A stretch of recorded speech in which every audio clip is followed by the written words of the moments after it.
Në Londër sot është nënshkruar marrëveshja në mes Republikës së Maqedonisë së Veriut dhe Mbretërisë së Bashkuar, marrëveshje për të cilën nga qeveria thanë se është në vlerë prej 6 miliardë eurosh. Kryeministri Hristian Mickoski tha se këto investime do të destinohen në fushat si ajo e transportit, shëndetësisë, arsimit e të tjerë.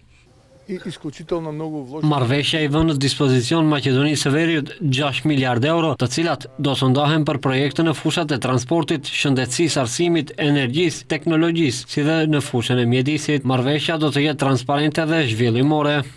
Ndërkohë, nga oda ekonomike lidhur me këtë marrëveshje kërkuan që biznesi të jetë i pranishëm, me të paktën 70% në projektet dhe investimet e reja për të cilat Maqedonia do të dakordohet me Mbretërinë e Bashkuar në kuadër të partneritetit strategjik. Qëndrimi ynë si biznes është i qartë, ne do të insistojmë që nga çdo marrëveshje që do ta realizojë qeveria me shtete të tjera, që të jemi pjesëmarrës të paktën me 70% në projekte dhe investime, dhe aty për ne do të lindin detyra serioze për të cilat do të gjejmë mekanizma se si do t'i zgjedhim.